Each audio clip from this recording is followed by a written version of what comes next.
Well, hello there. Welcome to the Writers Book Club podcast, where each month we take a deep dive with an author into the writing craft and process behind one of their books. I'm your host, Michelle Barraclough, coming at you from week 5 in this latest lockdown in Sydney. I hope wherever you are, you're staying safe and healthy, preferably not in lockdown. But I'll tell you what lockdowns are good for. Lovely long chats with authors about their novels. This month I talked with Meredith Jaffe about her latest novel, The Dressmakers of Yarrandarrah Prison, and I think I've set a new record at an hour 20. You might need an extra long walk for this one, listeners. In this episode, Meredith takes us on the journey from first draft through to structural and copy edits and how she finally got to the finished novel. She talks about writing multiple points of view with an ensemble cast of characters, the concept of head hopping, the unusual drafting process she used for her next novel, and how she seeds backstory throughout the narrative.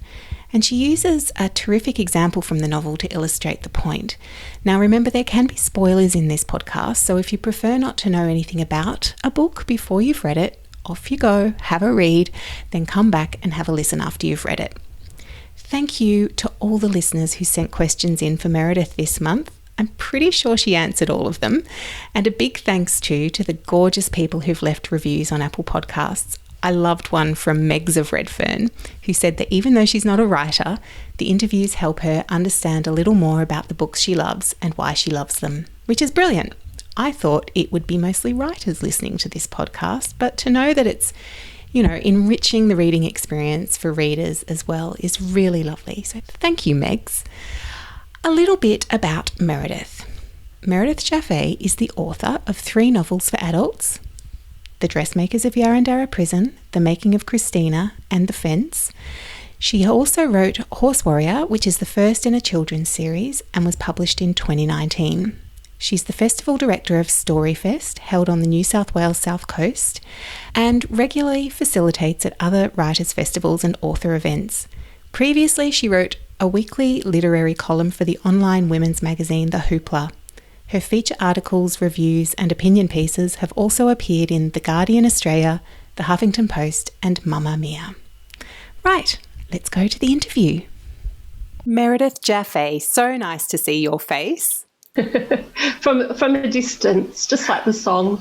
Well, we've gone from speaking multiple times a day in the lead up to StoryFest to, I don't actually think we've talked for a week. It's outrageous. I know. It does feel really weird when you're used to basically living in each other's slipstream for months and then suddenly going, I feel like I'm missing a limb. So not only were you crazy busy with organising the Writers' Festival, but you also, in the middle of it all, clever you, launched a book. So, I launched a book and wrote a book, don't forget. And wrote a book, that's right. You had a deadline for a new book as well, which, the launch of The Dressmakers of Yarrandarrah Prison, which we're talking about today, involved many radio interviews and podcasts and Facebook Lives and in-person events, many of which I was involved with as well, just because we were in each other's pockets during that time.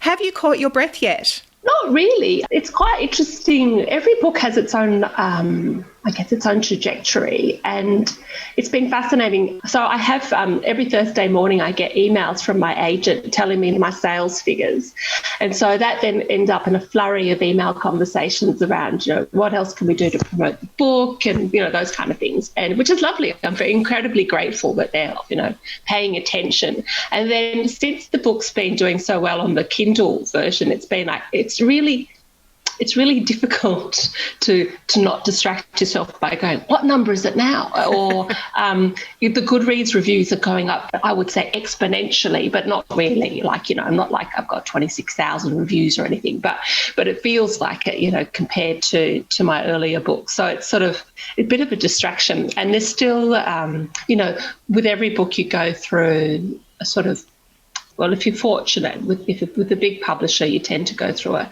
6 to 8 week period where you're the darling, where they're busy promoting your book to all and sundry, and then it sort of tapers off because they need to move on to new projects. But you learn that with each book that's published, that not to feel personally slighted that you've gone from being the bestie in the inner circle to being like, and you are who? It's not really like that. I suppose it depends on your personality if it feels like that. And so then it becomes your responsibility really in this day and age to then keep spruiking the book as much as possible. So I guess the direct answer to your question is no, it hasn't really tapered off, but only because we're now sort of trying to be creative about keeping the book on the sort of word of mouth treadmill, you know, trying to keep the book in people's sphere. And if you're on Facebook, for instance, and I don't know about you, but I'm on the ABC Book Club. So I find it really fascinating as sort of, if for other authors too, I think it's really worthwhile having a look at what everyone's talking about, not necessarily whether they like the book or don't like the book, because, you know, everyone's different, we all resonate, but you take a book that's doing extraordinarily well, like the Dictionary of Lost Words. It's not homogenous, but they are talking about it. And, you know, book's been out since March. You know, poor old Pip, that book came out March 2020, bang slap in the middle of our first COVID crisis. She's not on social media at all, like, you know, a few authors are like that, like Meg Mason. So she's got no social. She basically had written that book off, and yet look where it is. You know, it's up there with Trent Jordan and The Shimmering Skies, and it's selling like hotcakes, and people are still talking about it. So it's this time around with this book, I've been much more conscious, which you will appreciate because you're the marketing guru who's been kicking me up the bum for years, that I've been much more conscious of like being active with the marketing and publicity. So there's still stuff going on, you know, there's still events. Even with the current lockdown, there's still some events going on. A few have been cancelled, but I've been really lucky, as we were with StoryFest, to have been launched in that period where there was still live stuff. I've been very proud of you. You've really embraced the socials, and social media has become a lot more prominent these days than when even your last two books came out. So, you know, we're all online. Well, what else do you do in lockdown? You know, like we're all baking and stitching and reading and like basically doing, you know, I guess you could call it self-care. Yeah. But I mean, writers typically do connect on social media because we live in our little solitary bunkers, you know, where we disappear under the doona and write, you know, not the ScoMo kind of doona, the writing doona, the cocoon of comfort to write and create. And so, you know, social media is a really good way of popping our head above the parapet and seeing what's going on in other people's lives. And be it someone like Maya Linnell, who's got her beautiful lamb spam, as she calls it at the moment, or her beautiful dahlias, or, you know, Kylie Ladd with her whip smart commentary. There's always someone saying something. And I think Instagram's kind of a natural home for writers because it's a very positive space and we all support each other and it's nice to know what everyone else is up to, you know. So now let's have a little chat about the Dressmakers of Yarrandarrah. It's going gangbusters. Congratulations, by the way. I don't know how many reprints it's up to now, but I know it's also in the charts on Amazon and Apple. Oh, I didn't know about Apple. Yeah, there you go. I'm not an Apple user. Yeah. So congratulations. Now, I know, because we've been friends for a long time and you've very kindly brought me along on your writing journey, that your first novel, which became your second released novel, took around 10 years to write. Your first novel, which was the second novel you wrote, took about 28 days to write. Where did this one fall in that massive time frame? In the happy sweet spot of 4 years, I think is the projection. So it is funny, isn't it? Like it's so common that first novels take forever. And I suppose it's because it's your apprenticeship. The self-doubt is never...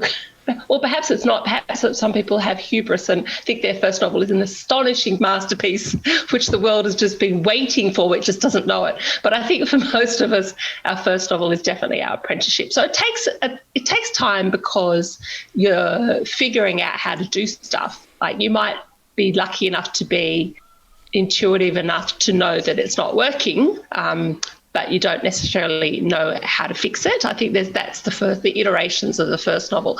And also because you're sneaking it in between your, inverted commas, real life. You know, no one's I don't know about you, but everyone's like, oh, how's the novel going? And when you go, oh, it's still going, and they look at you like, you're never going to finish this, are you? And so you're not proven, at that point. I can remember with Christina, making the spag bowl for the Rugrats whilst thinking about what I was going to write the next day, or you're sitting in the car at soccer training or whatever, and you might be jotting down some thoughts about it. So and also, let's be fair, I did throw out Christina and rewrote it, so that was going to add time as well. I heard Meg Mason talk about that recently with Sorrow and Bliss, and sometimes the only way to rewrite the novel is to start with a blank page. Then with The Fence, though, they made the decision to publish them the other way around, and they gave me a deadline. And like when you're a baby author, you're kind of like, you'd say, it's almost like a Faustian pact getting your first contract. You'll sign anything to get published. And so when they say to you, oh, and can you have this novel to us by X date? In this case, it was the 1st of November. See how it's seared in my brain. You go, yeah, sure, no worries. And then you just kind of figure out how to do that. So The Fence was a novel that had been sitting in my brain, had been percolating while I was doing Christina. So it wasn't like I had to start with a blank sheet of paper and I had no idea what it was going to be. I had pitched it and it ended up being a 2-book contract. So when I say I wrote it in 28 days, I did. I took a day off to prepare for an interview with Kate Grenville for the City of Sydney Library Tour, and I can't remember what the other day off was for. But other than that, it was 28 days from go to woe. I literally handed it in the day I signed the contract with the publisher. It was also the day we exchanged contracts on the house that we now live in. So it was a big day. I remember that was a very big day. But so because this is kind of like a backstory. Sorry, it's the long and winding road. So by the time we were going through the process, so we'd moved down to the country, The Fence was coming out. It was all very new and exciting and slightly vulnerable because you just have no idea what's going on really, with being published. And I kind of felt like I needed to write the next novel before The Fence came out, so that if it bombed, my entire confidence would not be shattered and I would at least have a draft of another novel sitting there that I could work on.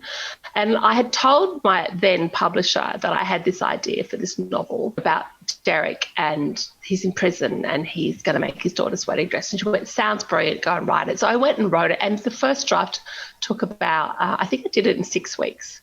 So sort of in between 28 days and 9 years. It took 6 weeks to write that first draft. But before people go, oh, my Lord, I could never do that. Hang on a minute. Let's be real. I draft quickly and edit slowly. So that was just iteration number 1 of that book. But so the time I wrote it, that draft to publication, is about 4 years. So we've had a few questions from some other writers who've jumped on Instagram, and they are all very interested in this first draft to publication journey. So Maya Linnell said she'd like to know what state the novel was in before you submitted it to your publisher and what type of edits ensued. And also Penelope Janu has asked a similar question about the first draft and how it differed from the earlier ones. So can you tell us a little bit about that drafting process and what the next steps were in that process in terms of editing through to the final publication? Okay, so you start off with what you think is a brilliant idea. So in this case, I was interviewing Esther Freud. I'd read this article she wrote in The Guardian about fine cell work, and my initial reaction to that was, what if you're a guy in jail who wanted to make his daughter's wedding dress? Completely unrelated to the material per se. But that's great, but how do you then put 80 to 100,000 words around that idea? And let's obviously throw into the mix that it's a bloke's perspective, it's in an environment I know nothing about. We're very caught up these days about whose story is it to tell, and that brings its own complications in the writing as well. So there was that idea, and I knew instinctively that I needed to have some subplots that would hang around that would feed on the main plot. So that was another kind of thing that I had to really think about. And I tried to, because I didn't really want to take 9 years per novel, and I kind of appreciated that the fence might have been a bit of a fluke, I was also conscious about trying to plan a bit more instead of pants it. And so I did an Excel spreadsheet, and I had my 3 main characters, or what I thought was 3 main characters at the time. And I knew that I had to sort of structure the novel so that their points of view were threaded through it. And then I actually found that really constraining. It didn't really work for me. And I was also really, so I tend to be a person a bit like Natasha Lester, where I write first and then I go back and research my holes. And I do agree that you can over-research a novel. Like, it might give you, and I will say that knowing in my defence that I researched the bejesus out of prison life, but you can research yourself to a point where you are too caught up in the factual elements of the story and not enough about the story, shall we say. Anyway, so I kind of, because I felt so uncomfortable creating this prison world that I knew nothing about, and at the time I was really struggling to find a way into a prison apart from the obvious, which is to commit a crime. I didn't really want to go to prison that badly. Yeah, there was a lot of angst going on, shall we say. Then when I finally finished it, and I can't remember, I think it might have only been like a year later, then when I'd done another edit and I'd played with it and I didn't know what to do with it. I knew it wasn't right. I knew it wasn't working. I just couldn't figure out what was wrong with it. And my agent then sent it to my publisher, HarperCollins, and Kathy Hassel, who's wonderful, she sent me back a manuscript assessment, effectively, of a structural edit report of everything that she wanted changed about it, and it was a lot. And she wanted these characters elevated and blah, blah, blah, blah, blah. And I was a bit deflated by that, as you might recall. I was a bit like, oh, my God, I can't do this. I just can't do this. Lots of negative self-talk, but I did it. The short version, the Reader's Digest version is I did it. By this time, I was completely lacking in confidence. Still had no idea whether this novel was working. It was still, there was so much going on the page, and it was just like, oh my God, I've just created a rat's nest for myself. Off it went to HarperCollins again. No contract at all of this time. I should point out there is no contract. By this time, Anna Valdinger, who's my publisher, was back from maternity leave. We had a conversation that went for about an hour on the phone and I wrote about a page of notes. And anyone who was living around me at the time would know that basically the message was more heart, more humour. And I'd written that at the end of my notes with my conversation with Anna with an exclamation marks and lots of underlining, and then stormed and stomped around the house going, I don't know, what does she mean more heart, more humour? What more can I do? I can't do this. I'm not that kind of writer. Tra-la-la-la. And, and she'd also, bless her, let it slip at the time that she really quite liked a title, didn't like my working title, Every Man's Wedding Dress. And she wanted to go with something more like, the Dressmakers Sewing Circle type thing. And I was like, oh, my God, yuck, yuck, yuck. I don't write those kind of books. And I basically had a massive hissy fit. Oh, stuff it, I'll just write something else. But it was completely not very grown up about it for about, a week. And then went, hang on a minute, the time it's going to take me to write another book would be the same amount of time it would take me to have a bash at doing what Anna's asked me to do. And if I write another book, it's going to be like ages and ages. What was the whole bloody point of trying to write a book that was published in less than 9 years if I just abandoned this one? So I basically told myself to suck it up, princess, and sat down and wrote it again. Now, as I should point out at this point in time, all of this is going on while it also was recovering from a massive head injury, which is another story. So my brain wasn't working very well, and I could only write for about 10 to 15 minutes at a time before I'd need like a massive big break. and then go back to it. So then I wrote it again, and then I still didn't trust myself. Like I still was like, trying to channel my inner Marion Keyes and write this kind of, more heart, more humour kind of book. And I sent it off to a mutual friend of ours, Pamela Cook, and said, I don't know, I can't see the wood for the trees. Is this ready to submit? Thinking if I don't get a contract now, I'm just going to, I don't know, go and lock myself in a small dark room and not come out for months. And Pamela was like, don't be such a bloody idiot, just send it. So I did. And the long story is very, very quickly, it was all fine. So to answer Penelope and May's question, when it got to that point where I got a contract, which was September in 2020, it didn't need a structural edit, as you would hope.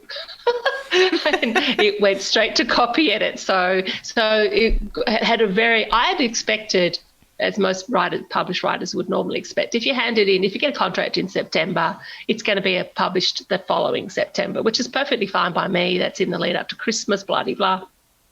I was not expecting to get a contract that would publish it for Mother's Day. So I was like, oh, wow, that's tight, even with the fact that I didn't have to do another structural edit. So by the time I got the contract, it was copy and proofing. But there was still a fair bit to do in the copy edit. It was sort of a quasi-copy structural, but yeah. So, well, I'm very glad you sucked it up, Princess, because look at the result. Going gangbusters. Everyone's loving it. Excellent reviews on Goodreads and so on. Heart and humour. It's easy to say, hard to do, right? Oh, my God. How hard is it to do? It's like, what it reminds me of is like, so I used to do ballet for years and years and years, and you'd go to see the Australian ballet perform, and they'd be pirouetting across the stage, and there'd be a few pliés and arabesques and whatever. And obviously the job of a ballerina is to make it look effortless, in the same way that the bloke that catches her and tosses her in the air and catches her again and lightly puts her back on her feet. And it's all supposed to be, as if it's just, a toss in the breeze, a dandelion seed. And as we all know, their toes are bleeding. They practice for hours a day. They don't, let's face it, they don't eat properly because they're all as skinny as. And that's the best analogy I can come up with for more heart, more humour. It's bloody hard. It's really... I'd love to have a conversation with someone like Jessica Detman about it, because she's a very funny woman, as we know, on Insta. But in the same way that I think you're talking to Nikki Gamble in the last podcast about the page turner, like how to write a page turner is really, really difficult to keep people reading, and you really do need to think about the beats per page rather than just the scene or even the novel or whatever. The arc, we talk about the arc and it sounds really fluid, but to make it look fluid is the challenge. It's actually not fluid. You've got to actually sit down on every single page. And I think the best example of that for me would be my scenes in the Backtackers sewing room, when I'm actually sewing a lot of material, pardon the pun, sewing a lot of material into those scenes around what's going to happen next to keep it fresh, to make people think, oh, hang on a minute, like they're not just going to make this dress, something's going to go wrong and other factors are going to influence the story. But equally, those scenes are also fantastic for humour and heart. But, yeah, it is actually... How do you taking something that's really serious and then elevating it to a point where it feels digestible, even if you are hitting people around the head and shoulders around, an issue like literacy, for instance? Yes.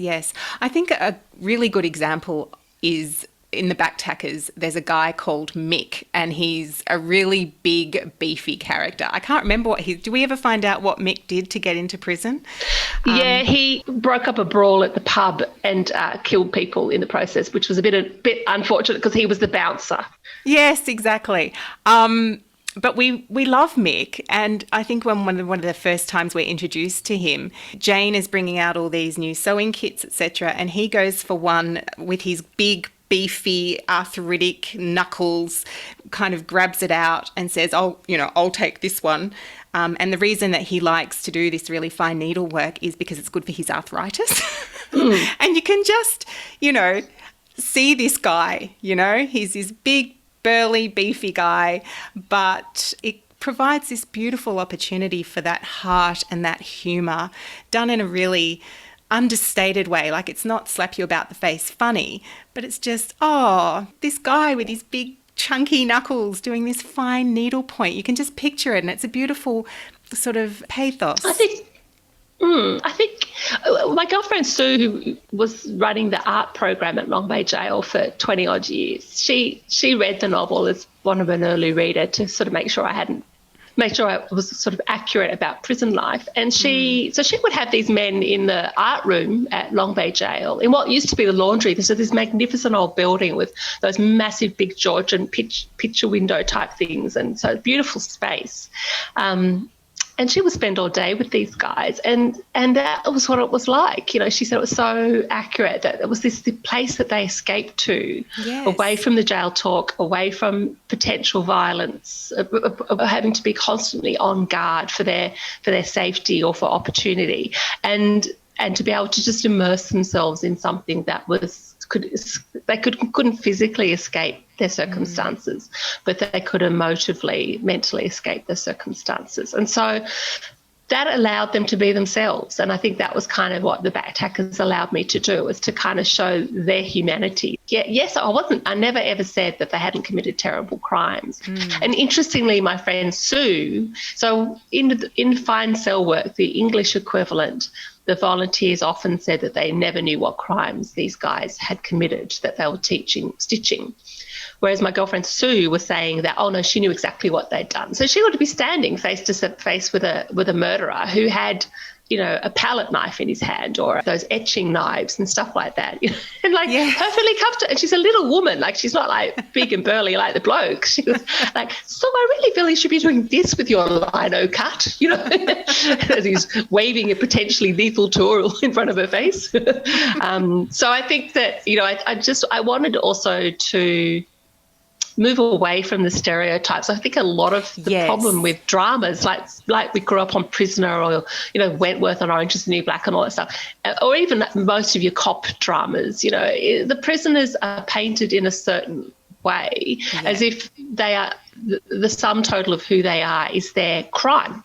And that they can be other people. I watched a special on Johnny Cash, and they are talking about his performances at Folsom Prison, which is the maximum security jail in California, in San Francisco. And these guys were cheering and, you know, having a wonderful, fabulous time with Johnny Cash, who they felt empathised with their scenario, you know, their situation, because he'd been one of them, which was kind of drawing a bit of a long bow. But they were showing that they were human, that, you know, that they too could appreciate the music and the humour and the songs and the commentary. Like they're not prisoners as a separate entity to men in this scenario. So I really think that the Backtackers gave me the opportunity to show them as people, not as prisoners.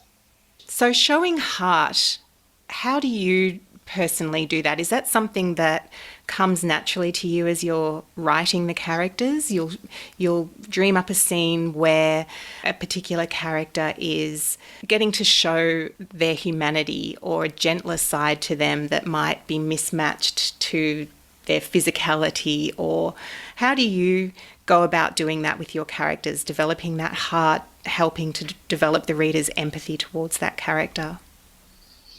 The honest truth is that I don't write very nice characters to start with. I actually work the other way around. So I actually create people at their worst. They're less attractive. I'm always fascinated, within myself as well, I might add, about our less kind thoughts or our less kind actions and how they reveal character. So probably my weakness, if you like, is that I then need to go back and add the heart and humour. I need to then go back and kind of soften the edges a bit. Now, obviously, the character in this novel that leaps to mind that is less true of is Lorraine, Derek's ex-wife.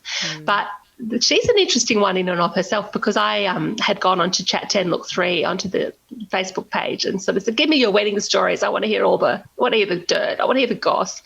And it became really clear from the stories that came back to me that the incarnation of Lorraine at that point in time was not dark enough. Right, And mother so of the bride. the mother of the bride was not awful, nowhere near awful enough. And so I just went to town on her and turned her into the Lorraine we now know and love. And if they ever do make a film of it, God, what a great character to play. So because that's what people told me had happened in their real life wedding. So I felt it was kind of, even though I worried that it verged on caricature, I did feel that in a way, in terms of the heart and humour, that we kind of needed a comic relief. And we also needed a reason to barrack for Derek as not being the loser in the scenario, that, God, if I was married to her, ... So there was an element of that as well as the, sort of like the mother of the bride gone feral. And for any of us who've been married, at least the first time, mothers do have a bit of a tendency to kind of try and influence the wedding to be the bits of their wedding that it wasn't quite good enough, It was sort of, so I'm not going to dob my own mother in on that account, but let's just say that there is a scene in the novel which is taken from my real life. Oh dear. Okay. Well, we can only guess at that. Now, speaking of Lorraine, the addition of women into this novel was something that came later in the drafting process, wasn't it? Well, they were there. They just didn't have as much of a voice. Yeah. So tell us about that. Was that something that Kathy or Anna suggested? And were you resistant to that initially? Like, tell us about how the voice of Jane and Debbie and Lorraine came into the story. I think the simple answer would be to just say yes to that, but I think it's more complicated.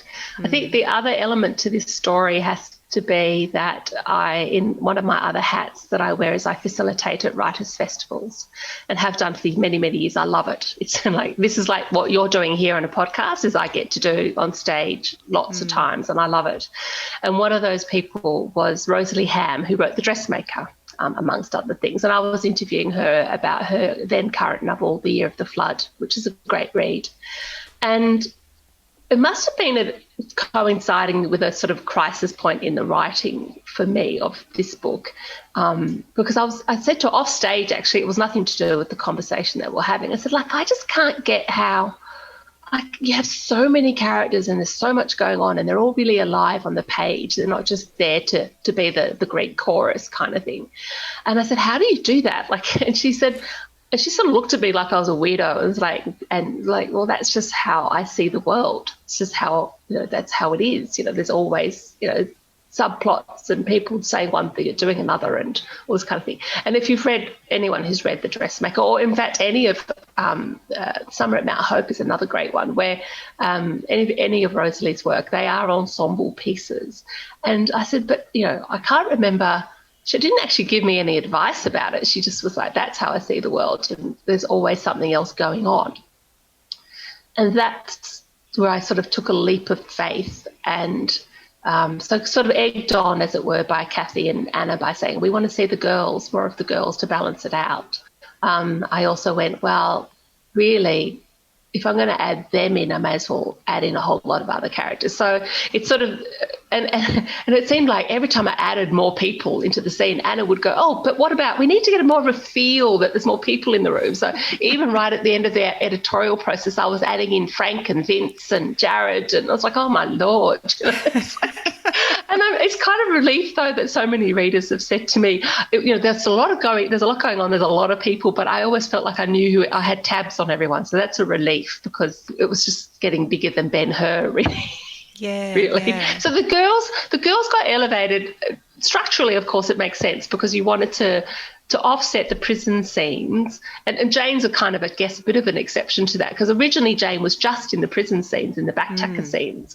And then we didn't know what she did outside of jail. And then through that editorial process, it's like, no, we need to see her outside of jail. And so it was a good thing to do because then it allowed me to take the political elements of the story, which is epitomised by the battle between Nicholas Fisher and Susanna for the role of mayor, and make that a subplot that was more humanised and less about the fact that there is that sort of element of, because initially in the early drafts I was really, this is the sociology degree at play, really interested in that battle between, do you go to prison as punishment for your crimes or to be punished for your crimes? And that whole scenario, that question, was going on in real life in Britain within the Tory party, when every time they replaced the Minister for Justice, I can't remember if that's what they call them there, but the Minister for Justice, there would be this interplay where, like, you know, the new guy would come in and go, oh, well, so-and-so went native, didn't he? Because it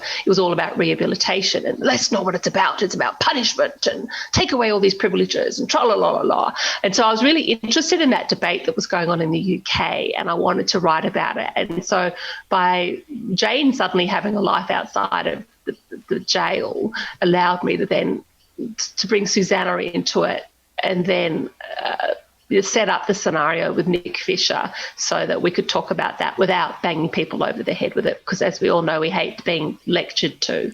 I think from memory, just reading that very first draft of this novel, we heard a lot about that issue through Doc, wasn't it? Because he was reading papers and listening to the radio. So we were getting it sort of all secondhand. So the introduction of Jane and Susanna allowed you to effectively show the issues rather than just hearing it sort of secondhand. I thought that was great because that issue suddenly came to life in the novel and had a lot more meaning. Jane also is a fantastic vehicle as well, isn't she? Because there's that whole, how are we going to make this dress? We don't know what size Debbie is. And so effectively there's a bit of a bridge there as well, wasn't there? Without any spoilers, but just, you know, bringing her in was, I think, a genius move. Thank you. I think also I was just really interested in the kind of these women that do volunteer in these jails, you know, in fine cell work, particularly because it's sort of the gentle art of sewing kind of idea doesn't kind of sit with the gritty prisoner. I mean, of course, the whole tension of the novel would never work if I set it in a women's prison. And funny enough, I had a chaplain write to me the other day who she works in a women's prison, and she wrote to me to say that she had accidentally, I don't know how she did this, but she accidentally bought 2 copies of the book. So she gifted one to the ladies that she works with in the prison. And she said, I think you're going to love this. And they all were commenting that they loved the fact that it was the bloke sewing and not the women sewing. And I was also very relieved, just quietly, that she said how authentic it was, like that to real life prison experience, because that is a question that comes up a lot with readers. It's like how, because it's so different to what they expect a prison story to be like, that they then, of course, naturally, of course, then go, well, it can't be real. Like, this is just because it's in a novel. And whereas, and I think one of the characters does say this, and I use the Harry Potter novel to make this point, that it's like a perverse form of boarding school. And every bit of research that I've done and people that I've spoken to, that is, on the whole, what it is like a perverse kind of boarding school, or in my experience, very similar to being stuck in hospital for a really long time. It's like it's just a constantly interrupted and constant routine and all that kind of stuff. So, so Jane allows. So having Jane coming and going, it does allow you to sort of get some relief from the prison scenes and to see her perspective on what the work that she's doing. But it also solves the plot problems, along with Maloney, of how do you make the wedding dress? You needed to have someone in the room who actually knew how to make the dress. Yeah. So that goes to a couple of questions we got from Petronella McGovern. Thank you, Petronella, for your questions. Always so supportive of the podcast. Thank you. She's asking, how did you ensure that the prisoners didn't become stereotypical, and were you nervous setting the book in a place you couldn't actually visit? She says you created such a good sense of it. Now, I know we've talked briefly about the research that you did, but can you go into a little bit more detail about that research and how you managed to capture the sense of place and the characters without those stereotypical elements? So the stereotypical side of it was probably the easiest side of it, because I set out with a very firm vision that I would not set it in that kind of, I wasn't writing a crime novel. I did want to write a feel-good story. I just didn't realize how hard it was going to be. And I'm also, stereotypes always are fascinating, aren't they? Because they give you something to rub against. And so I wanted to rub against the reader's stereotypes as much as my own stereotypes of prison. So there was an element of that. And if you think about it logically, prison can't be all of the stuff that we see in Wentworth or Prisoner or whatever. It cannot. No one would even work in a prison if it was like that all the time. And I did also, another event I did for the book was at in Goulburn Library, and the room was filled with women who worked in the maximum security jail at Goulburn. Thought, this is going to be a tough crowd. I'm so going to get caned for this novel. I went into it with good humour, and amazingly it sold a lot of books at that event. And the general feeling that I've had from people who do work in the system is, and this also came from the head of media and communications for the Department of Correctional Services. He was saying that they're really grateful that there's a novel out there that actually shows the more humanised and sort of more mundane, if you like, version of the prison story. So I guess to answer the first part of that question second is, how did I do that? Well, the blithe answer is I exercised my imagination. But the truth is I read, and there's a very short version of my reading at the back of the book, just for people who are interested to see how I got there. I read everything I could get my hands on. I read, so you're going to prison, or you have a partner in prison. I read correctional handbooks. I read judicial papers. And this is the same process, Petronella, by the way, that I used for Christina as well. So because I didn't know from firsthand what the trial experience would be like in a sexual assault trial, I then had to do a similar thing. And you can't read, for good reasons, you cannot read trial transcripts of child sexual assault cases because the victim's privacy. But what you can read is the judicial and the reform papers around change in the prison system. So in a similar way, I applied a similar process to the Dressmakers of Yarrandarrah Prison and just researched the bejesus out of it. And so, for instance, the doc as the librarian, there's an Australian academic who did research into prison libraries, and she wrote a PhD thesis on it. So I read the thesis. I wanted to know what they ate in prison. There was a group out of Wollongong Uni who did research into nutrition and food, so food tech kind of thesis on prisons, predominantly in New South Wales and Queensland. They literally listed what they got. There's a summer and winter menu. This is what they got for breakfast. This is what they got for dinner. So I could actually seed the novel with authentic detail and seed some of the humour, going back to the humour. And at one point the editor wanted to take out so many food references, and I kind of think food is a really important part of our lives. Even if we don't like cooking, for instance, we all eat. So I mean, I imagine, and it's a la the hospital / boarding school experience, you have no choice in what you eat. No, or to the extent, as Derek says, he either toasts the bread and braves the cute of the toast, or he just eats it with butter on it and margarine and marmalade type thing. So I thought the food became a really nice way of reminding us that they were in a routine and that they did not have choices without banging the reader over the head about it. And hence although I have said that the hummus with gherkin in it sounded disgusting, and I have had a couple of people tell me it's delicious. I'm not going to go there. I'm not going to find that out for myself. I'm just going to go with the fact it sounds disgusting and just leave it there. Well, you can only do so much primary research, let's face it, Meredith. So there was a whole, so I just read, and like, for instance, what are they allowed to keep in their cells and how do they keep it in their cells? All that stuff, what can you buy at the buy-up? The canteen is in our layman's terms. So all that stuff, I just had to kind of create a sense of, and prison chat rooms are really good as well. There's a whole lot of prisoners who are quite happy to answer questions. I didn't actually have to ask any because people already asked them. So you read about what is your routine? What time do you get up? What time do you go to bed? What movies are you allowed to watch? Tralala, everything. So going back to an earlier point where I think you can over-research a novel, the caveat to that is if you're world building, which is effectively what I was doing, you do need to be very comfortable that you know how that world works. Marcus Zuzak, who you're very familiar with, he's the patron of StoryFest, your mate. I remember him talking about the importance of details and being really specific with details, because that's what can really set writing apart, and research goes to that, doesn't it? Yes, with that caveat of don't go down too many rabbit holes. Yeah. I think what I love about Marcus's writing is that he'll take you right down into the microcosm of a scene or a feeling and then take you back out again. And I think it's a real talent to time that. Louise Thurtell, who used to be a commissioning editor at Allen and Unwin, I remember her once on Facebook saying, "Oh, for the love of God, people, it's not all show, no tell."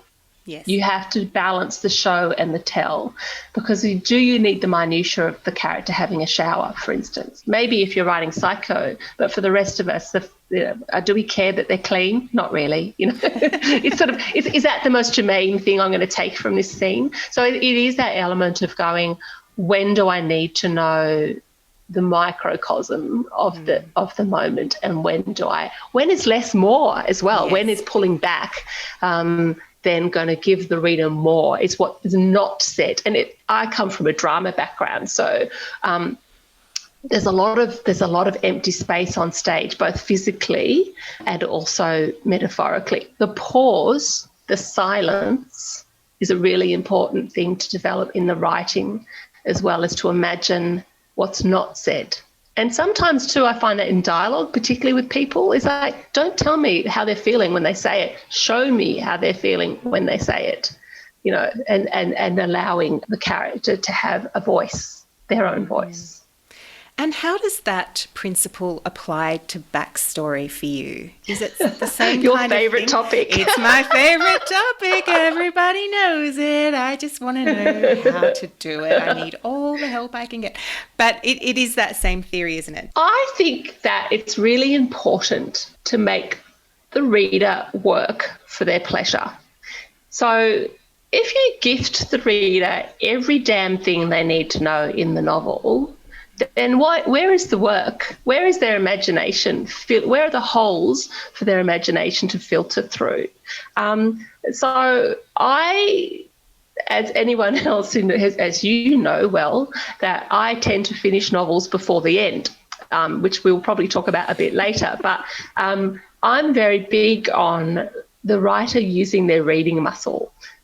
The reader using their reading muscle. And so I like to leave space. And if you look at a scene, for me, if you look at a scene like the very first time we see Debbie's when she's at the bridal boutique with Tash Torrey. #shedding for the wedding. #shedding for the wedding. And that is a scene where Debbie doesn't have a lot of scenes in the novel, so I needed the scene to work really hard for us to show who Debbie was and show that she had a bit of a dad in her, that she was a bit of a, she knew exactly what her mother was like. She didn't really have any interest in people like Tash Torrey, and she knew what she wanted out of her wedding. But equally, she was in a vulnerable position, literally, because she was half naked and on a pedestal, literally, but also because she felt that she wasn't in control. So I think it's just really important to give the reader enough that they can paint that picture. No one needs me to tell them what Tash Torrey's like, because Tash Torrey is so alive on the page by what she does. The #shedding for the wedding, the let me show you my wedding photos from a place that was unpronounceable, which I actually found in a wedding magazine as perfect honeymoon locations. So that is a word I have to use in a book. I can't even pronounce it myself. I think it's really important to go, with backstory, how much do they need to know right now for this scene to work versus is there a better place I can put it later on? But I also think backstory can be a real trap, because when we meet people in everyday life, we don't know their backstory. We only are relating to them in the moment. We might be then thinking, there's clearly a bit of backstory there, given how they overreacted to X, Y, Z. But we don't know what the backstory is. So I think when you're writing a scene, you need to go, how is this character behaving? I know the backstory. I know why they've just gone off about this thing. But the other person in the scene doesn't. Or if the other person in the scene does, if they're used to that person going off about X, Y, Z, then they're going to react in a certain way, aren't they? Like we all do it. If we know that the moment something's said on the news, our husband is going to say X, Y, Z, because he always says X, Y, Z. So you need to remember that the reader's smart enough to figure that out. So the backstory only has to be there enough. It's like a judicious sprinkling of spices, I suppose. And because we all know that backstory takes you out of the pace, takes you out of the present. Now, where it works, of course, is where you can say that there's a trigger point. And this is also going to get a bit messy because I write deep third person. So when my narrative voice is my character voice. So when someone says, oh, waffles, Belgian waffles, for instance, to Derek, he remembers when they took Debbie for breakfast when she was 12 and she'd never had a Belgian waffle. That's different because you're not actually taking them out of the story. That is part of the story. And then you bring them back into the story when someone bumps into him and he goes, oh, sorry. And he's back in the moment kind of stuff. But even writing that scene, it was way too long to start with and it just kept cutting it and cutting it and cutting it. What does the reader actually need to know? Why is it here? So the why is it here is because we get to see Derek's relationship with Debbie as it was. We get to see his relationship with Lorraine. We get to see her value system versus his value system. He was happy just to have a bit of toast. She's like, oh, for God's sake, we're not going out for a fancy breakfast for her birthday and you're having bloody toast. You can have that at home. And then so he orders the full country breakfast and then thinks there'll be leftovers he can take home to the dog. But the reader sees on the page she's fat enough as it is, poor thing. Now, that, of course, also applies to Lorraine. That line they wanted to cut. I was no way. Because that shows us Derek's sense of humour as well. So I guess the short version is if you're going to have backstory, make it work really hard to justify why it's there on the page and keep it short. Yeah, keep it short and make it relevant to the current action. Yeah, because he's going down to breakfast and so he's not going to get Belgian waffles. So that's the perfect time for a reminisce about breakfasts that he's had in the past that reflect his character, Deb's character, Lorraine's character. Yes, it works very hard, that scene.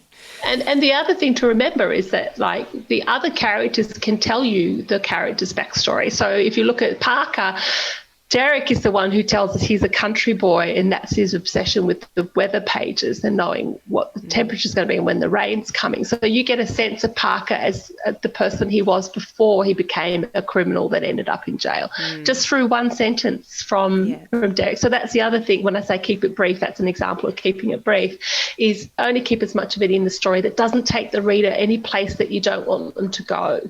Now, we talked before about Rosalie Ham, and this is an ensemble piece, as we've talked about.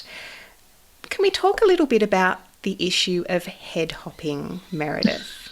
So like backstory, some people have got a real thing about. So I reckon backstory, head hopping, prologues. I reckon are the three big things that people get very heated about. Yes. Ink will be spilled over this.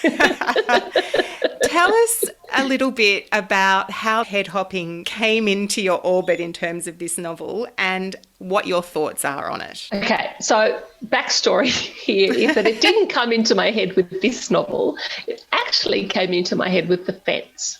I'd structured The Fence that we had Gwen's point of view one chapter and Frankie's point of view another chapter. And then in the editorial process, my commissioning publisher said that she wanted snippets of Eric's point of view and Brandy's point of view sprinkled in within those chapters and a couple of other places where she wanted to see the non-narrative voice have a voice kind of thing, because that's what we're really talking about. So I had kind of done a little bit of it with The Fence, and I'd always had a thing as a reader. Occasionally when you read a novel and you suddenly realise you've head hopped and you go, what? Hang on, how did that happen? And you go back and you read it and go, that was seamless. I didn't even notice that you did that. I mean, yeah, so I guess it's like everything else. It's like there's head hopping of the, elevated, experienced practitioner kind of head hopping, and then there's the really clumsy stuff where you're constantly changing perspective and you don't know what the hell's going on. Obviously, we all want to be the expert kind of head hopper if we're going to use it. And that's the thing. If you're going to do backstory, if you're going to do head hopping, if you're going to do prologues, make sure you can justify why it's on the page. So I already had a little bit of experience with this. And as I was building this ensemble piece, I said I come from an acting background. So I see a scene from every character's perspective, because when you act, that's what you do. You already know what's going to happen, just like a writer does, mostly, and you need to know where everyone needs to be on stage. And also the other thing is who's off stage. So the audience needs to know Michelle's not currently on stage, but I know she's out the back slaughtering a pig for dinner, whatever, because I didn't want to say you're in the kitchen. It's such a cliche.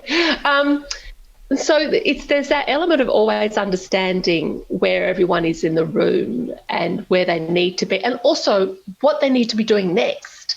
So you've got all this stuff going on in your head anyway.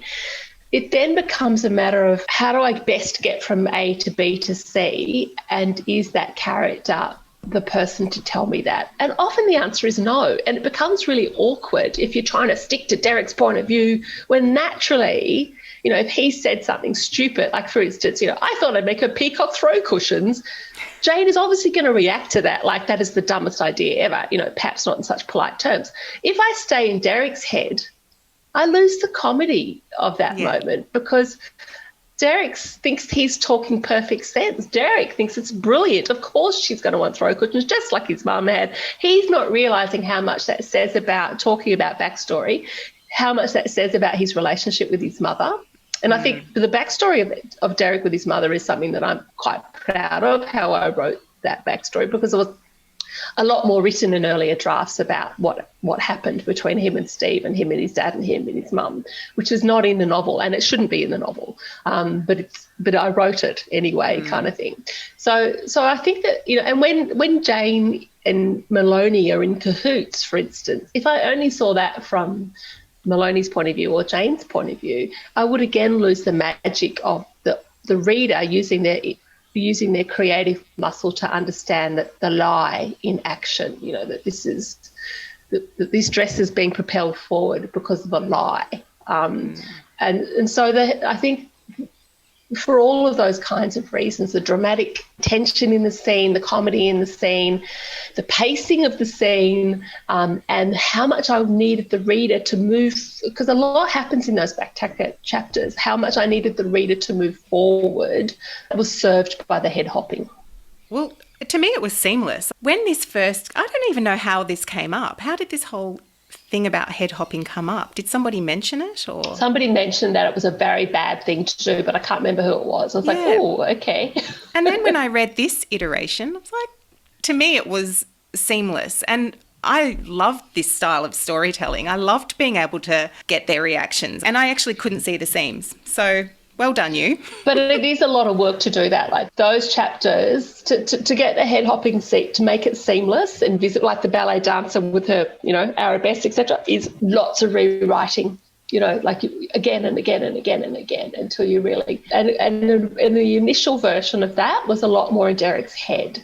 So Kathy Hassel at the time was like, get it on the page, get it out of his head. And that was kind of also how the ensemble started to develop, because for Derek to get it out of his head and onto the page, he needed people to react with. So that was also part of it. Mm-mm. Now, we talked a little bit before or you mentioned the fence, and you mentioned that you like to cut novels off. I remember reading one of the first drafts of The Fence and emailing you and saying, well, where's the last chapter? And you said, what do you mean? That is the last chapter. And I said, no, you cannot finish. I want more. Is that something that you've resisted in the past? You don't like to tie things in a neat bow, but what's the balance? Because nobody really wants to have the bow neatly tied, but you do want to have a sense of satisfaction at the end. Is that something that you feel like you've had to learn, and how have you applied that to your writing? Certainly something I've had to learn. Like, I think there's another 3 chapters at the end of The Dressmakers that were never there. And all this more heart, more humour and all that stuff too. I think because I love books, as a reader, I love books where I can't pick up another book after I finish them. I'm still living with these characters. I'm still thinking about, well, what happened after that? Or that was the wrong thing they did at the end. Oh, no. Or whatever the thing is. I love all that kind of. I'm so heavily, look, again, this reader muscle that I keep talking about.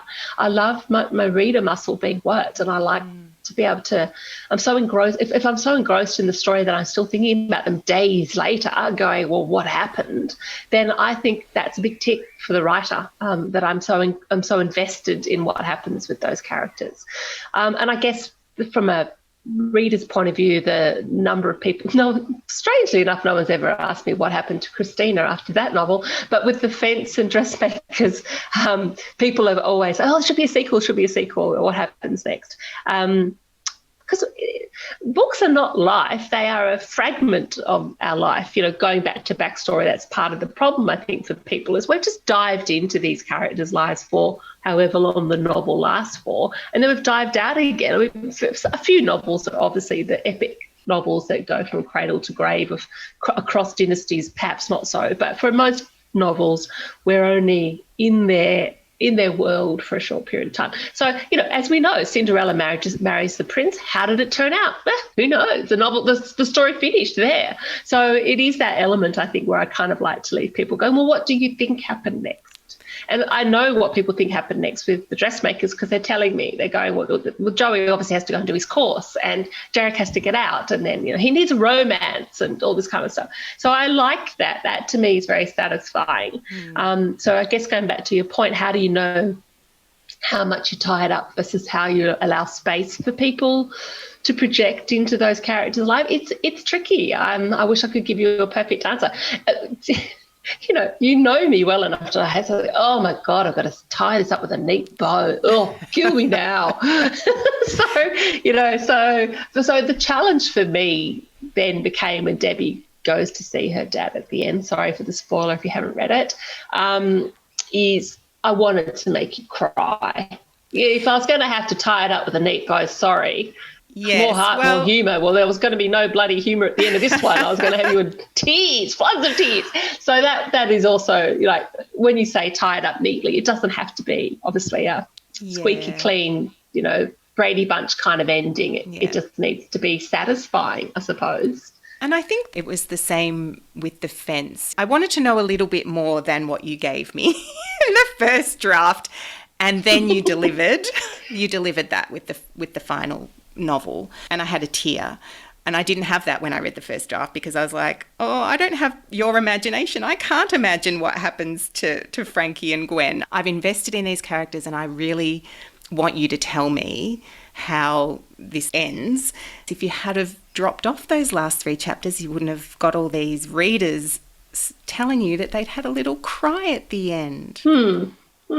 Although it's good to say that a lot of people have also said that The Dressmakers is like a big warm hug, which is nice too. It is. It really is. You definitely took the brief of heart and humour and delivered, and then some. But I think what's really telling for writers is because humour is a really personal thing too, and what I think is hysterically funny, you may not. That's just life, isn't it? It's why I used to be a recruiter, and we always used to say to people, do not make jokes in interviews because it can fall incredibly flat, or worse. But I think it's the same with crying. Is that what's really telling for me is when I cried writing that scene, as you well know, because I was at your place when I wrote the final scene the first time. Which ended up not being quite the final scene, but anyway, one of the scenes. And my editor and I, who've read it how many times? 5, 6, 7 times, still cry at the same point in the novel. And we know what's happening next. It's ridiculous. And there's another novel that's coming out. Well, I think it's just come out this last week or so, When Things Are Alive, They Hum, by Hannah Bennett. It's a debut novel. And, oh, my God, I sobbed through the last 3 chapters. And I wrote to her publisher, who's a mate of mine, and I said, I sobbed through the last 3 chapters. It was so good. And she went, oh, music to my ears. And it is. It's like if you can get people to invest so much in your characters, and that's the heart and humour thing, that they care what happened to them at the end, and you can elicit even a lump in the throat will do me. It doesn't have to be full on Kleenex. Then you've done your job. Yeah. I'm just going to skip back to a question from Juliet Field, which will take us back a little bit to structural editing. But she'd just love to know what's involved in a structural edit generally, how you go about it, and how long it typically takes. Oh, Lordy. Well, first of all, you have to go and curl up in a ball, scream, rant, rave, call your publisher every name under the sun. Seriously, I think there are 2 schools. From what I can gather, there are 2 schools of authors. The school that love the structural edit and think, oh, thank God my editors pulled this apart and told me everything that's wrong with it so I can fix it, and just going to roll up my sleeves and get into it. That's my Judith Lucy version. And then there's another school, which I used to think it was a school of one, and it was like this dirty secret that I kept, but I've since discovered a couple of very famous best-selling Australian authors who are friends of mine feel exactly the same way, which is like, I hate it. I hate the structural edit. And it's not because I'm precious about killing my darlings, because I'm actually not precious. Too many years writing a column every week for one of the toughest editors in the business cures you of any hatred of being edited. It's more that when something's simple like, oh, could you just elevate this character to be like a main character in the novel? And you're like, yeah, sure, just like that. I don't know her backstory. I don't know what she did, like blah, blah, blah. So it can feel very overwhelming to be given a structural edit, particularly if you're, depending on, I suppose, on your relationship with your actual publisher, whether they kind of, soften you up first and kind of give you the jam on the sandwich and go, oh, such a great story. I loved it. And so much is working with this novel, except this. And then there's the 5 pages of all the stuff that's wrong with it. I suppose it's also that you have to admit where you've been lazy, when you've handed the work in and you've gone, damn it, I thought I'd got away with that they wouldn't notice that I hadn't done that hard yakka there, and they bloody well picked me up on it. So there's always an element of that. And I have to say, in all fairness to the entire editing world, thank goodness that they do pick you up on your laziness, because we all have moments where we go, oh, the plane took off the end, where you kind of have to be forced back to do the heavy lifting. And they also, and also sometimes that's because you don't know yourself how that thing needs to be resolved. So you've just kind of, zhuzhed over it, hoping that no one would notice that you've got no clue. So, I think the structural edit's hard.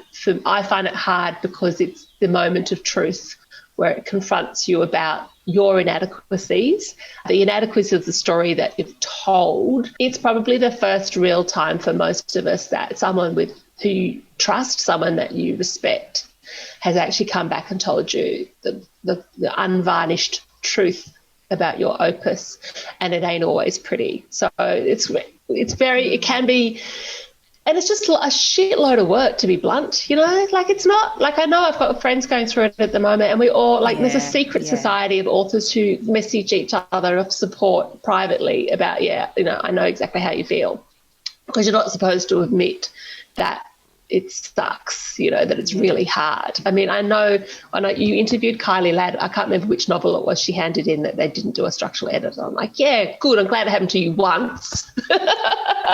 Never happened to me, Kylie Ladd. So, yes, it's not the norm. That's not the norm. I think even she admitted that is not normal. Although I will say this, so in Kylie's defence, that the way she writes would make you much more likely to get that to happen. Like, most of us to do our messy drafts and fix it up in the editorial. But I do know that there are writers who will not move on like Kylie until that sentence is perfect. I could never write like that, and God bless her that she can.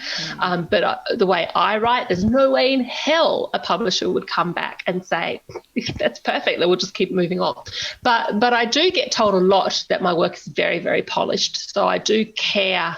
Like when I hand a novel in, I do care that it's been line edited and that it is as good as I can possibly get my homework to be before I hand it in. But it's like when you're at uni and you hand in the essay because it's due at 9 o'clock. It has to be in the box by 9 o'clock on Friday morning. You hand it in because you got to hand it in. Would you rewrite that essay? Absolutely. Even if you got a 95% on it, you'd still go, yeah, I should have done that. I think one of your secret weapons in this novel was Microsoft Catherine, wasn't it? Yeah, I discovered Microsoft Catherine. I can't remember what the bloke's name was, but anyway, because you know how people say you should read your work aloud. Have you tried reading 100,000 words out loud? Hello. But Microsoft Catherine will do it for you. So I could lie on the couch and listen to Microsoft Catherine read my novel, and then you get used to her voice because it is a bit obviously computery, but you do pick up a lot. You don't pick up everything, but you do pick up a lot. But I very rarely read stuff out loud as I'm writing because I have quite a strong voice in my head, so I don't really need to, but I do forensically read everything again and again and again. It's just a way of getting some distance from the novel. Like I will often download my novel onto my Kindle just to have a different format to read it in. Another way is just to change the font.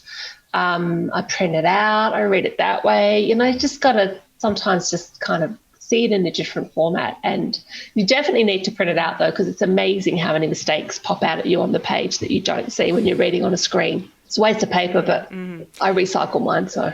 How much do you give in to editorial suggestions? I think that's a question that new writers in particular think, oh, do I have to just say yes to everything? How do you diplomatically push back on editorial suggestions and even on cover suggestions? Well, I think cover suggestions is a slightly different question.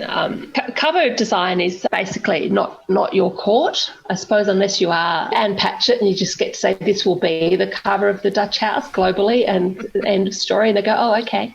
The rest of us mere humans don't get to have much say in our cover, except usually breathe in a sigh of relief when they open the email saying, here's your cover suggestion, I hope you love it as much as we do, which is kind of how they all turn up and you go, oh, kill me now. But you do have to have a lot of clout to get a major cover change, I think, is the short answer. Editorial suggestions, I think, have evolved. I remember reading probably in The Guardian or something how, and this is before Maggie O'Farrell became Maggie O'Farrell, capital M, with Hamnet. They were talking about how writers will follow editors around to different publishing houses and that the big houses don't have the clout that they used to have because then that's why they go down the imprint path where they have lots of different imprints so they can basically make them small businesses that can be more nimble and respond to what's around. Anyway, in the context of that, they're using Maggie O'Farrell as an example of how she went from a very big publishing house to a very small publishing house to stay with her editor. I thought that was really interesting at the time. As I'm now up to my fourth novel published, fifth novel written, I can really understand why she would have done that. And the thing is, if you can have a relationship of trust and respect between you and your editor, then you will more likely capitulate to their suggestions than if you don't have a relationship of trust and respect. And I think that would be true of pretty much any relationship in life. So how much do you push back? I think as a beginner novelist, it is a Faustian pact that you will do anything to get published, and this may not be true of all writers. That should be, a disclaimer there. But as you evolve as a writer, I suppose, or your confidence in your particular story, maybe, I ceded a lot less ground. Despite what it may sound like from the structural edit comments, there was some stuff that I really went, never going to happen. In editorial suggestion. How do you do that? Well, after you kind of privately have your stamping your feet, temper tantrum, you write a very polite email and suggest that perhaps that won't be changed. And if you have an agent, you make sure that you definitely talk to your agent and go, this is making me terribly unhappy for these reasons. They've, of course, read your novel, so they know what your novel's about, and they can then tell you if you're need to suck it up, princess, or whether you do actually have an argument to make. I certainly wouldn't recommend picking up the phone and sharing your feelings before you process them. But that would be true of all life, isn't it? Don't send the email, sleep on it overnight. So true. We got a question from a listener, Books by Jules. Jules, you are such a beautiful supporter, not only of this podcast, but of Meredith's writing and of StoryFest. Thank you. She's a local, Meredith. I know, she never comes and says hello. Jules, when you're listening to this, I keep saying to you, come and say hello. I'm not that scary. Julia, you need to come and say hello. We want to meet you. Julia did ask a question about drafting, but we've already covered that. She's also interested to know more generally about your regular writing practice. Can you tell us a little bit about your writing practice, Meredith? How does your day work? So I have writing days and non-writing days. I found that works best for me. It's all very well to write a novel in 28 days, but let me tell you, that means starting at 4 a.m. and doing 12-hour shifts and working 7 days a week and all that. I have no problems with working 7 days a week because I love what I do, but equally you need to refill the creative well. At the moment, what works best for me is I do 1 day a week on StoryFest, which is usually Mondays, simply because it's a very disrupted day for me with music lessons and tennis lessons, and I just find it hard to settle into the week on a Monday because I normally do have Sundays off. So I tend to, my working day, a bit like Nikki Gamble was saying last month, is that I tend to write when the kids are at school, not negotiable. I might put the dishwasher on when I go up to make a cup of tea, but I generally don't prioritise anything to do with housework or boring stuff like that. I tend to write in the mornings when I'm fresh, and I tend to write up until lunchtime. Then I have lunch, and in the afternoon I do admin stuff or answer emails. I do keep an Excel spreadsheet because I'm a nerd, and that keeps me writing, because sometimes one of the hardest things with writing is the bum glue, as Di Morrissey likes to call it, and that is keeping your bum in the seat when you don't feel like it.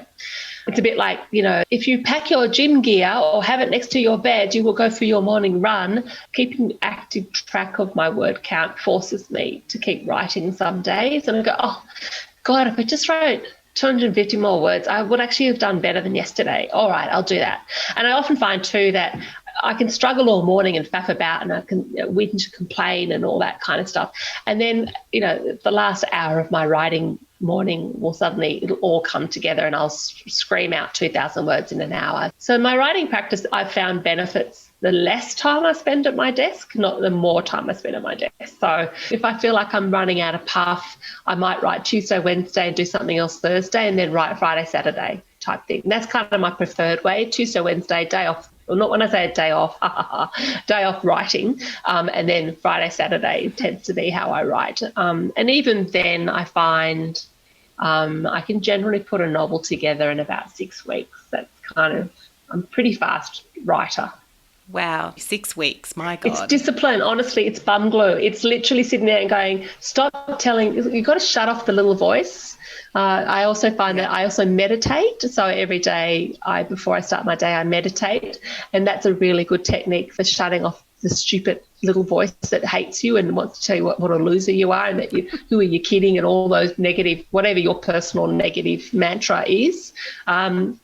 Gets rid of it for me. I tried journaling during COVID last year, and I loved it. It was great fun. But then I would sit down to actually do my writing and found I'd run out of steam. Journaling doesn't work for me. I don't even keep a notebook in my handbag or whatever to scribble down amazing thoughts or bits of dialogue that people do. I go, the moment I write it down, it's gone. So I can't remember. I think it was Ian McEwan. It could have been Martin Amis, but I'm pretty sure it was Ian McEwan who said, never write anything down.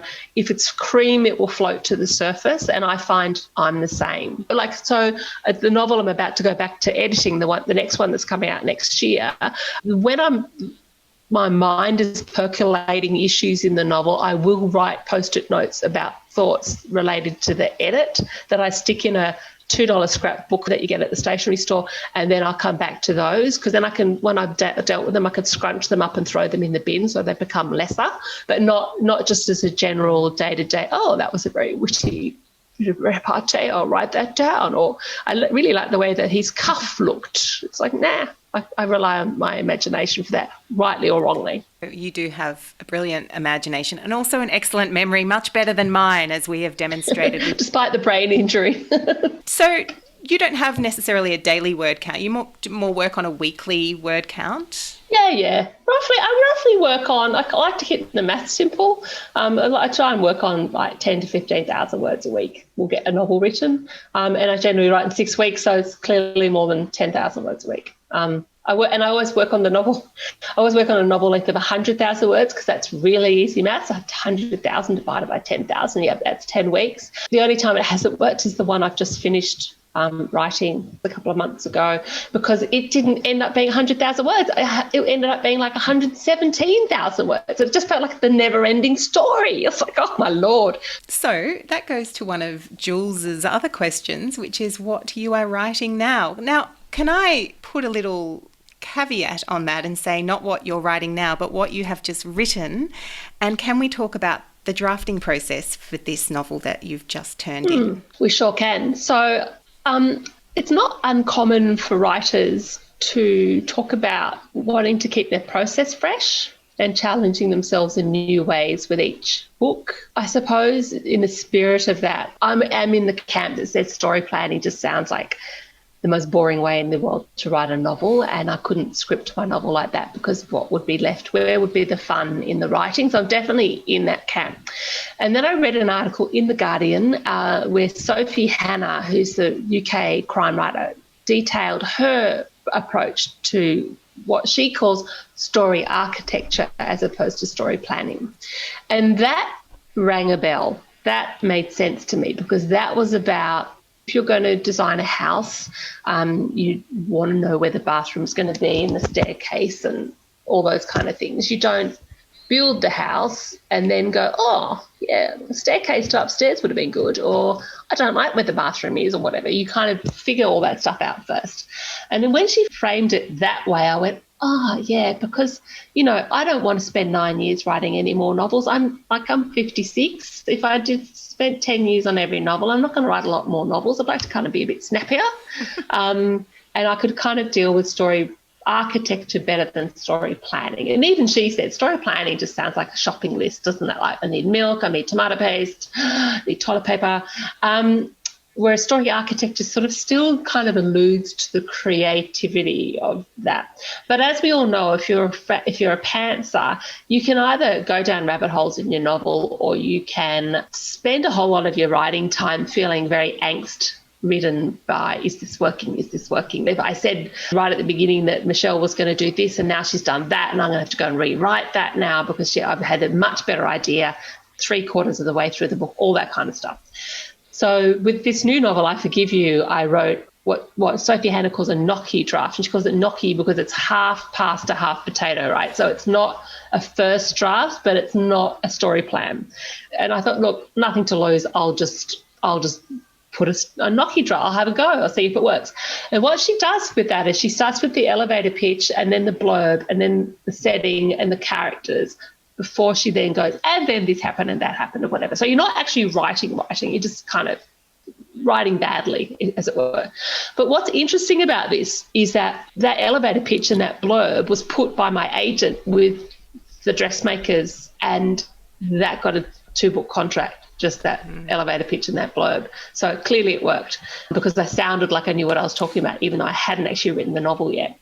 So the gnocchi draft took me about 3 months. So it's not like it's a really short process.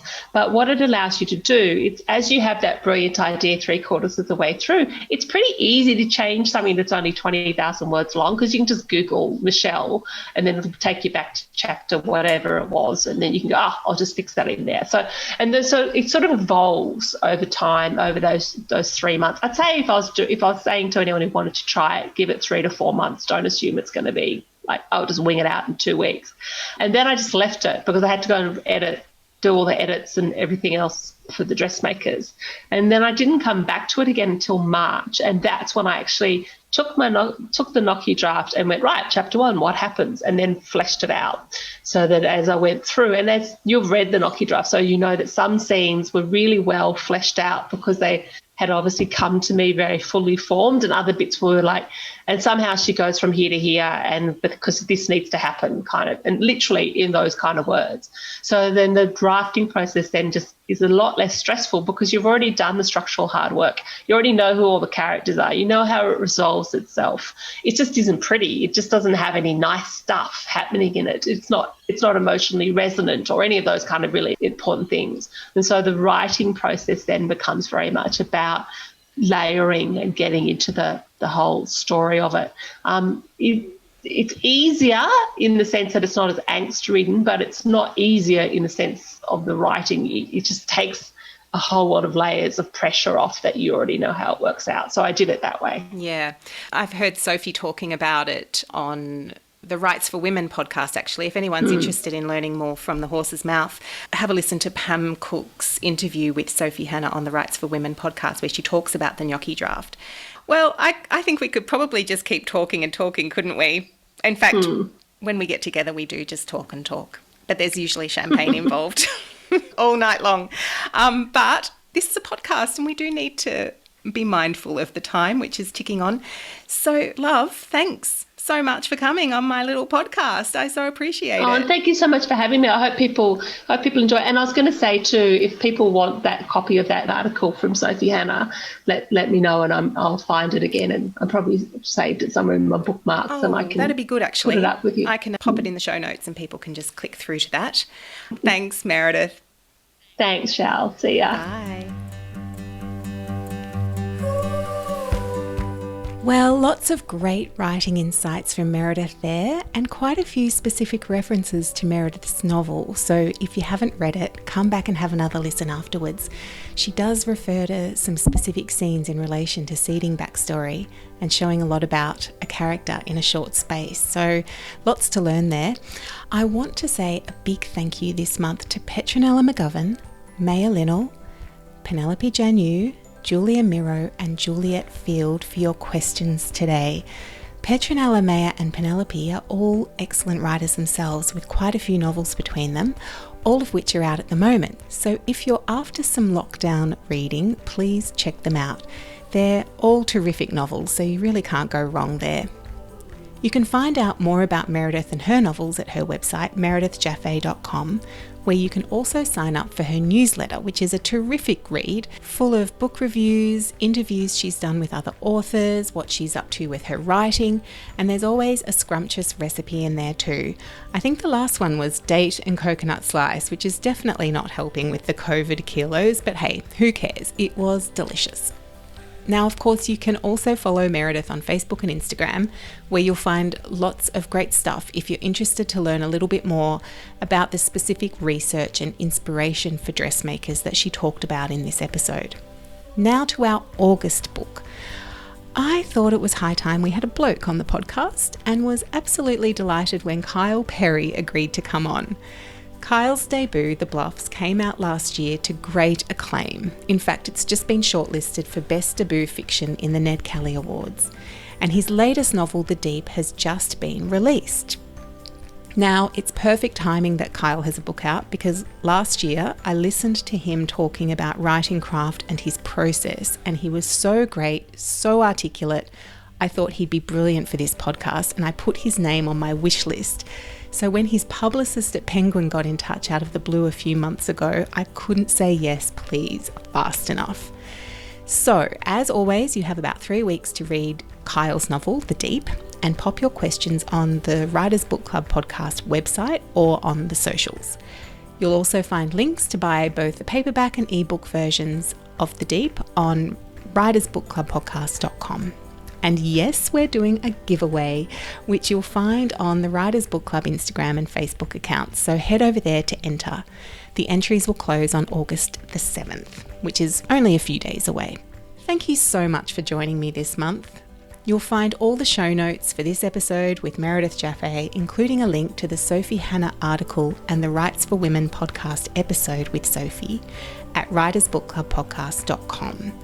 And if you're enjoying the podcast, I'd love it if you'd leave a rating or review wherever you get your podcasts.